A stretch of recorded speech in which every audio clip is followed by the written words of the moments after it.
Berapa banyak darah habaib tercecerkan demi merdekanya Indonesia. Baca itu sejarah. Berapa banyak habaib yang mati demi NKRI. Adanya mereka, bumi ini aman. Mestinya udah gempa 20 skala Richter. Di kampung itu kok ada Habib, nggak jadi itu. Sejak kapan Habib bisa menghentikan gempa itu? Betul. Mesti betul apa tidak seperti itu. Kalau betul apa betul, pasti jawabannya ya betul. Udah porak-poranda di kampung itu kok ada Habib, nggak jadi itu.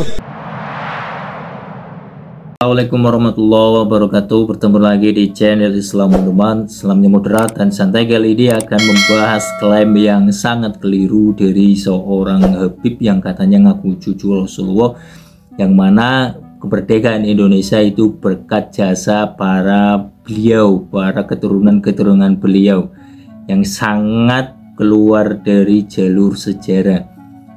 Kemerdekaan Indonesia diraih oleh pemuda-pemuda pribumi. Pemuda-pemuda itu diarahkan oleh para kiai dan semua elemen agama, bukan hanya Islam saja, yang mana turut andil juga masyarakat-masyarakat biasa yang memerdekakan negara kita tercinta ini, teman-teman. Mari kita lihat sama-sama videonya. Berapa banyak darah habaib tercecerkan demi merdekanya Indonesia. Baca itu sejarah. Berapa banyak habaib yang mati demi NKRI. Para habaib adalah para pejuang. Mereka adalah para pahlawan. Mereka orang-orang yang mulia. Mereka orang-orang yang gak takut apapun. Mereka orang-orang yang gak butuh apapun. Jangan lupakan jasa mereka. Mereka adalah yang menyebabkan bumi ini menjadi aman. Bumi ini menjadi aman kalau mereka itu ada di bumi ini. Narasi yang disampaikan kalimat pertama, berapa banyak darah Habib itu yang lagi-lagi menggaungkan dari golongan mereka sendiri. Makanya tentunya banyak sekali pertumpahan darah di bumi pertiwi ini yang dilakukan oleh orang-orang Indonesia. Bukan Habib saja seperti itu. Jadi jangan sampai ketika kita menggaungkan, memuliakan sesuatu atau golongan tertentu, kemudian menafikan jasa dari orang-orang sekitarnya. Jasa dari orang-orang yang mana tentunya punya peran besar di dalam kemerdekaan negara Indonesia. Karena wujudnya mereka, adanya mereka, bumi ini aman. Mestinya udah gempa 20 skala Richter. Di kampung itu kok ada Habib, nggak jadi itu. Sejak kapan Habib bisa menghentikan gempa itu? Betul. Mesti betul apa tidak seperti itu. Kalau betul apa betul, pasti jawabannya ya betul. Udah porak-poranda di kampung itu kok ada Habib, nggak jadi itu. Ada bempernya, dikurangin sama Allah tekanannya, suhunya dikurangin. Makanya kalau bangsa ini mau aman, kampung kita mau aman, kota kita mau aman, jangan jauhi habaib. Jangan musuhin anak cucu Nabi. Jangan jauh-jauh dari keluarga Rasulullah SAW. Begitu keluarga Rasulullah dijauhkan.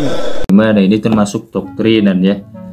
Karena apa? Yang dimaksud Ahlul Bait adalah mereka yang disepakati oleh jumhur ulama adalah sahabat Ali, Hasan Hussein, dan Imam Zainul Abidin. Yang jelas-jelas itu Ahlul Bait, yang mana kita harus dekati. Untuk sekarang kan tidak bisa karena sosoknya itu tidak ada, maka kita dekati secara perilaku. Yang dekat saja, misalkan kita tahu tentang perilaku sahabat Ali yang mana mempunyai akhlak yang sangat luar biasa, maka kita ikuti akhlak sahabat Ali. Bukan mereka yang secara nasab itu, kata Kiai Imad itu, mardu tertolak dan mungkote terputus dan mengaku cucu Nabi, dan diarahkan bahwasanya ketika seseorang jauh dari cucu Nabi itu yang dimaksud mereka Habib atau kaum mereka sendiri. Padahal di dalam keterangan-keterangan beberapa kitab yang dimaksud Ahlul Bait adalah Ali dan keluarganya, seperti keturunan-keturunan seperti Hasan, Husain, dan Zainal Abidin, yang jelas secara terverifikasi merupakan Ahlul Bait. Dan ada juga yang dikatakan oleh Nabi bahwa ada Ahlul Bait tapi bukan dari garis darahnya, seperti Salman Al-Farisi. Salman Al-Farisi itu kan orang Persia, tapi disebut oleh Nabi adalah Ahlul Bait. Salah satu riwayat itu masyhur sekali, seorang guru mengatakan bahwasanya Nabi itu merindukan kaumnya, Nabi itu merindukan saudaranya. Ana mustahiqun bi ikhwani, kan seperti merindukan saudaranya. Siapa saudaranya? Mulladzi lam yarawni walakinna yu'minu nabi. Mereka adalah orang-orang yang tidak melihatku tapi mampu iman kepada Nabi Muhammad, yang mana Nabi itu merindukan kita dan diakui sebagai saudaranya, yaitu saudara sesama umat Islam, apalagi sebagai umat beliau. Jadi untuk teman-teman jangan mudah termakan suatu doktrinan yang mana mengarahkan untuk mencintai golongan mereka saja.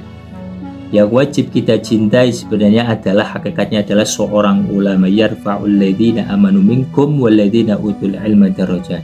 Seberapa banyak mereka bercerita khurafat, seberapa banyak mereka bercerita sesuatu yang di luar nalar kita, tapi secara keilmuan itu hanya sedikit, maka jangan ikuti. Karena Nabi pernah berkata, al-ulama warasatul anbiya. Karena Nabi tidak meninggalkan harta, karena Nabi tidak meninggalkan suatu kemewahan, tapi Nabi meninggalkan ilmu. Dengan ilmu itu kita akan tahu ikhwal Nabi, perilaku Nabi, ketentuan Nabi, dan apa saja yang dilarang oleh Nabi. Maka siapa yang paling dekat dengan sifat itu? Ya ulama. Ulama itu tidak mesti habib. Bisa jadi dari orang yang keturunannya biasa, kemudian dia mesantren atau belajar ilmu di luar negeri, kemudian jadi alim, itu bisa jadi seorang ulama. Kita ikuti, karena sebenarnya kita harus ikuti orang-orang semacam itu yang punya keilmuan secara jelas. Karena tentunya apa yang dia sampaikan adalah suatu manifestasi pikirannya dari seorang guru. Tidak mungkin seseorang itu mengungkapkan suatu materi pembicaraan soal agama tidak dilandasi kepahaman seorang guru. Seperti itu ya teman-teman. Jadi jangan mudah termakan tadi ada beberapa framing, ada beberapa kalimat-kalimat yang untuk mengarahkan, makanya jangan menjauhi cucu Nabi karena nanti akan terjadi bencana. Bencana itu terjadi karena kehendak Allah Subhanahu wa Ta'ala, dengan kuasanya, dengan kudratnya. Mungkin bisa jadi dengan seseorang, ya kan? Karena dia punya kapasitas kewalian yang sangat luar biasa, dekat dengan Allah, bisa diredam mungkin. Tapi konteksnya bukan melulu soal habib atau oknum habib. Jadi bisa jadi ada orang yang dekat dengan Allah itu tidak masyhur di bumi ini, tapi terkenal di langit itu banyak sekali. Itu saja teman-teman, silahkan berdiskusi di kolom komentar. Terima kasih telah menonton. Wassalamualaikum warahmatullahi wabarakatuh.